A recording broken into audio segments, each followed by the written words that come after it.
बिस्मिल्लाहिर्रहमानिर्रहीम। आपका बहुत शुक्रिया कि आपने मौका दिया। इस केस के भी दो एस्पेक्ट्स हैं। एक इसका एस्पेक्ट जो है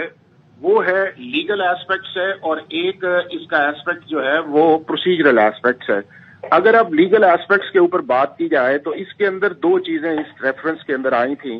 एक इसके अंदर रेफरेंस जो आया, जो नैब ने दिसंबर 2023 के अंदर फाइल किया, उसके अंदर ये कहा गया कि जी आपने जो गिफ्ट से 2018-19 के अंदर एज ए प्राइम मिनिस्टर के तौर पे लिए थे, 108 गिफ्ट जो थे वो आए थे, और उसके अंदर 58 गिफ्ट्स ऐसे थे जिसको रिटेन किया गया और उसके अगेंस्ट जो है वो अमाउंट जमा करवाई गई। और जब वो प्रोसेस को अडॉप्ट किया गया तो बाद में चीज ये सामने आई कि जो प्रोसेस के अंदर वैल्यू थी उस वैल्यू को डिक्लेयर नहीं किया गया, और वो वैल्यू जो थी वो बिलियंस ऑफ रुपीस की थी, जो जिसको अंडर वैल्यू करके तकरीबन 142 मिलियन के अंदर इन गिफ्ट्स को रिटेन किया गया। अब जब ये चीजें जो थी इंक्वायरी स्टेज से इन्वेस्टिगेशंस के अंदर गई तो इनकी एक्सप्लेनेशन मांगी गई, तो वो नहीं आई, बल्कि इसके लिए जो एक लीगल नैरेटिव की बजाय एक पॉलिटिकल नैरेटिव था वो सामने आया। और उसके अंदर ये कहा गया कि जी चूंकि प्रेसिडेंट जो पहले थे वो भी यही करते रहे थे, और उसके बाद जो था वो हमारा जो फॉर्मर प्राइम मिनिस्टर थे वो भी करते रहे थे, तो ये कोई ऐसी अनहोनी बात नहीं है। बट बात इसके अंदर जो इम्पोर्टेंट थी कि जब आपका एक मॉरल नैरेटिव भी था और आपका एक लीगल नैरेटिव भी था कि हम इस मुल्क के अंदर इंसाफ की बालादस्ती करने आए हैं, हम इस मुल्क को चेंज करने आए हैं, तो फिर as a prime minister of Pakistan आपकी बहुत बड़ी रिस्पॉन्सिबिलिटी थी कि आप उन चीजों को न करते कि जो दूसरे प्राइम मिनिस्टर या प्रेसिडेंट करते रहे हैं, और आप उस लीगल स्टैंडिंग पे खड़े रहते कि ना मैं ये गिफ्ट रखूंगा और ना ही इन गिफ्ट्स को अंडर वैल्यू करके अपने पास लेकर जाऊंगा। अब दो चीजें जो थी, जब आपके खिलाफ केस बना जो सेक्शन 9 के नीचे आया, तो उसके अंदर जब एविडेंस पे बात आई तो एविडेंस के ऊपर भी जो चीजें जब दोबारा रीअसेस करवाई गई तो उसके अंदर भी जो है आपने देखा होगा कि आज भी 78 करोड़ रुपए का जो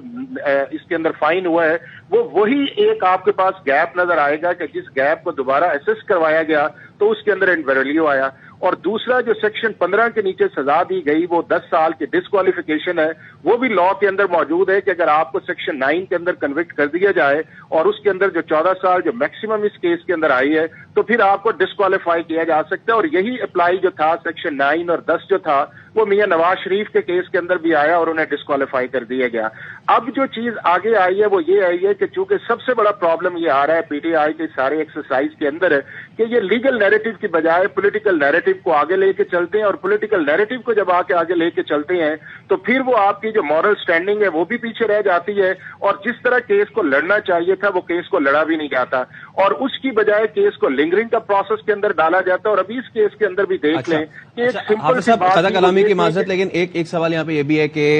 342 का बयान भी होना था आज। साथ साथ जो वकला हैं बानी पीटीआई के, उनका ये कहना है कि उन्हें आज अपने फाइनल क्लोजिंग रिमार्क्स देने थे, फाइनल क्लोजिंग जिरा करनी थी, उसका हक उन्हें नहीं दिया गया, तो इसको कैसे देखते हैं? अब उसके अंदर ये है कि अब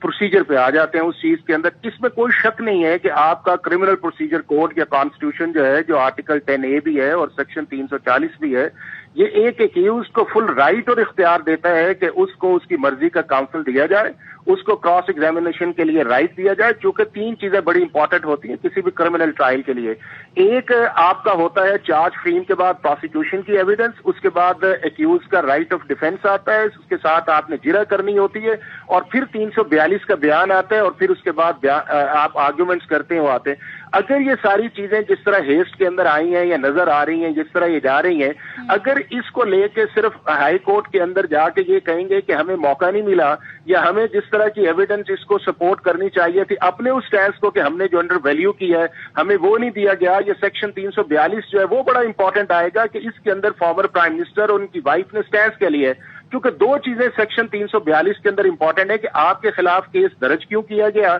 और आपके डिफेंस क्या है। अगर ये वो डिफेंस जो है इसके अंदर को प्लॉजिबल भी होगा और ये प्रोसेस जो है जो फॉलो नहीं किया गया, इसको अगर इस्लामाबाद हाई कोर्ट के अंदर करेंगे तो इसमें बहुत सारे चांसेस हैं कि ये कन्विक्शन जो है इनको रिमांड कर दिया जाएगा और ट्रायल कोर्ट को ये कहा जाएगा कि इनको क्रॉस एग्जामिनेशन का राइट भी दें, इनके काउंसल्स भी करें, और मुमकिन ये है कि अदालत ये कहे कि इसको टाइम बाउंडेड के अंदर लिया जाए। चूंकि ट्रायल कोर्ट जो ऑब्जर्व कर रही थी कि ये ऑब्जर्वेशन कर रहे हैं उस प्रोसेस के अंदर, तो अगर लीगल स्ट्रेटेजी के साथ जाएंगे तो इसको रिवर्स करवाया जा सकता है। लेकिन अगर पॉलिटिकल नैरेटिव के अंदर लेके जाएंगे तो जिस तरह दूसरे केसेस का फैसला आया है, इसी तरह ये कन्विक्शन जो भी हैं हो सकता है कि ये सस्टेन कर जाए।